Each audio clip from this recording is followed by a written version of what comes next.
अब बारिश जब यहाँ पे हो रही है तो ऐसी कंडीशन में, इधर दिख रहा है इधर सबको, बारिश हो रही है जब ऐसी कंडीशन में, तो यहाँ पर जो है आप देखोगे पानी अंदर अंदर रिस रहा है यहाँ पे।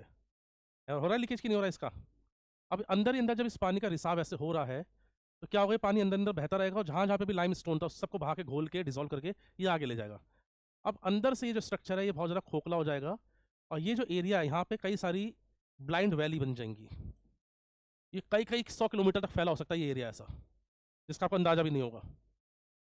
होगा क्या, ऐसे एरियाज को बोलते हैं हम कार्स्ट टोपोग्राफी। अब एक कल के चैप्टर में यही सब आएंगे। तो ये सब क्या है, कार्स्ट टोपोग्राफी या कार्स्ट स्थलाकृति बोलते हैं। कार्स्ट इसलिए बोलते हैं क्योंकि जर्मनी में एक प्लेटू है, उसका नाम है केआरएस प्लेटू।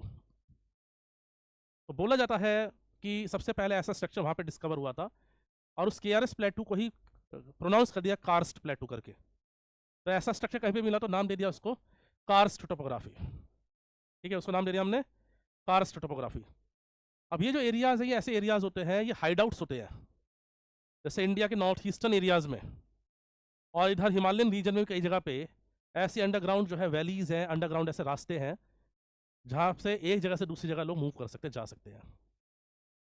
नतीजा क्या होता है, अगर आपको इसकी अच्छी नॉलेज है, जैसे नॉर्थ ईस्ट इंडिया में वहाँ के कई हिल्स में ऐसी टोपोग्राफी है और इनके थ्रू वो इंडिया से म्यांमार भी निकल जाते हैं। अंदर ही अंदर वैली होगी, अंदर अंदर कोई नदी भी बहती रहेगी, ठीक है ना, अंदर ही अंदर जो है कोई नदी भी बहती हुई दिखाई देगी यहाँ पर ये। और ये नदी जब अंदर अंदर बहती हुई जा रही है तो इन सबको जो स्मगलर्स होते हैं, ट्रैफिकर्स होते हैं, वो सब इनको यूज़ करते हैं और एक जगह से दूसरी जगह निकल जाते हैं ऐसे। ये सारी रिवर आप देखोगे यहाँ निकली और फिर गायब हो गई। अब ये जो वैली बनी पड़ी है सारी सारी क्या है, ये ब्लाइंड वैली है, इसे this is called blind valley. ये सबको बात समझ आ रही है कि नहीं आ रही है चीज़, ये क्लियर हुआ कि नहीं क्लियर सब कुछ चीज़ें? तो ये कैसे हुआ, ये कार्बोनेशन प्रोसेस के थ्रू हुआ। ठीक है, ये सब कार्बोनेशन प्रोसेस के थ्रू हुआ।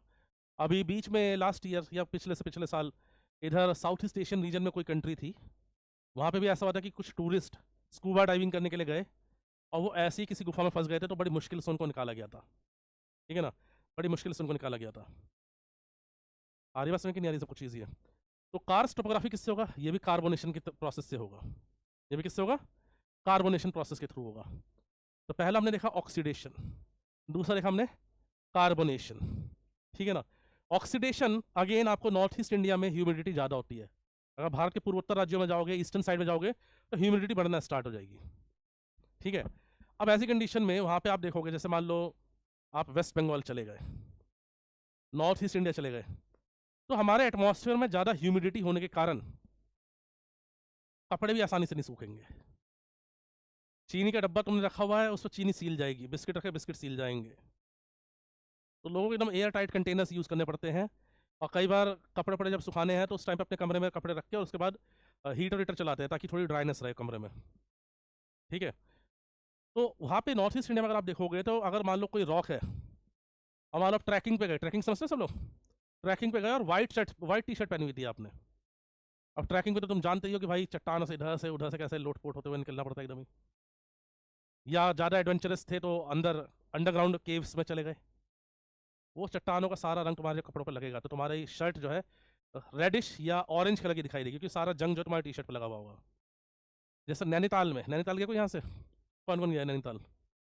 ओके, नैनीताल तो पास में, यहाँ तो चले जाएगा घूमने के लिए। ये तो पास में ही है। तो नैनीताल में रॉक गार्डन है, वहाँ गए थे रॉक गार्डन, गए थे रॉक गार्डन में? कौन कौन सी केव्स में घुसे थे? नहीं घुसे केव में? तो फिर क्या, बहुत छोटे थे क्या तब गए थे क्या? अच्छा, रॉक्स गार्डन है, केव्स बनी हुई है, गुफाएं बनी हुई है उसमें। अब उसमें केव्स कैसी कैसी है, एक है टाइगर केव, एक लेपर्ड केव, ऐसे अलग अलग जानवरों के हिसाब से केव है। टाइगर केव में मैं आराम से चला गया, ठीक है, अंदर खुले खुले रास्ते थे एकदम, सब चीज़ थे उसमें। सबसे खतरनाक है आखिरी वाला कि वो एक लेवल टाइप में है कि ये वाली गुफा पार कर ली, अगली गुफा और खतरनाक है, अगली गुफा और से भी खतरनाक। सबसे खतरनाक थी ये वाली केव, क्या बोलते हैं, बैट्स की केव, चमगादड़ों की गुफा। एंड यू वोंट बिलीव, क्योंकि मैं भी उस टाइम पे शायद 12th क्लास में था, तो तब उतना फिजिक वाइज जो है इतना ज़्यादा बिल्टअप नहीं था ऐसे। वाइट शर्ट पहन के गया था, अब मेरी मम्मी है कि बस यहाँ ना चला जाइए तू। और तुम्हें पता हमारी इधर की मम्मियाँ कैसी होती है एकदम ही, एक बार वार्निंग और दूसरी बार फ्लाइंग चप्पल, ठीक है ना, फ्लाई, और हवा में एकदम चाटे बढ़िया वाले जिसे कहते हैं। बट समहाउ मैं उनकी नज़र से बचा और उसके बाद में मैं बैट वाली केव में घुस गया। पूरी की पूरी गुफा जो है लेट के ही गए और लेट के ही बाहर आए, ऐसे रेंगते रेंगते करते हुए। और मेरी मम्मी कोई पत्थर अंदर गिर जाता, उन्होंने कई ऐसे ऐसे देख रखे होंगे, सुन रखे होंगे, कोई पत्थर गिर जाता तेरी टांग पे, वहीं मर जाता तू, ये है वो है, इकलौता बेटा है ये और ठीक है। एनीवेज बाहर आया तो वहाँ पे भी जो है पूरी की पूरी शर्ट लाल हो रखी थी। क्यों? क्योंकि अंदर कई जगह चट्टानों पानी रिस रहा था अंदर अंदर। तो जहाँ पे भी पानी का कांटेक्ट में चट्टान आएगी और उसमें अगर उस रॉक में जो है आयरन पार्टिकल ज़्यादा है तो उस पर जो है ऑक्सीडेशन हो जाएगा उसका। तो हमने देखा ऑक्सीडेशन, कार्बोनेशन, तुम ये देख ही रहे हो यहाँ पर कैसा होता है ये, ठीक है ना। तो ये तुम्हें दिखाई दे ही रहा है। बाकी इसके बाद जो है ऑक्सीडेशन हो गया, कार्बोनेशन हो गया, दूसरा होता है हाइड्रेशन। क्या होता है दूसरा? हाइड्रेशन होता है। अब हाइड्रेशन में क्या होगा बेसिकली कि हाइड्रेशन में मान लो नदी के किनारे कोई घूमने गया कभी, किसी रिवर के किनारे गए हो घूमने, वहां पे अगर आप कुछ रॉक्स उठा के देखोगे, कुछ पत्थर उठा के देखोगे तो तुम्हें थोड़े से अंडे के छिलके जैसे दिखाई देंगे कि बाहर की परत तो ठीक है लेकिन अंदर से खोखला सा दिखाई देगा एकदम ही। ये पार्शली भी खोखला हो सकता है, थोड़ा सा पार्ट, या पूरा खोखला हो सकता है, ये ऑल हो सकता है। तो हुआ कि कोई रॉक था, वो पानी के कांटेक्ट में आया। अब पानी के कांटेक्ट में आने से क्या हुआ कि इस रॉक में जो भी वाटर सोल्यूबल मिनरल्स थे, यानी ऐसे जितने भी मिनरल्स थे जो पानी में घुल सकते थे, वो सब पानी में घुल गए और वो बह गए। अब इसके बाद ये जो रॉक के अंदर से काफ़ी ज़्यादा खोखला हो गया है। और जब चट्टान अगर खोखली हो गई है, बहुत हॉलो हो गया अगर रॉक, तो ऐसी कंडीशन में वो आराम से और टूट सकता है। तो ये भी वेदरिंग का एग्जाम्पल हो गया।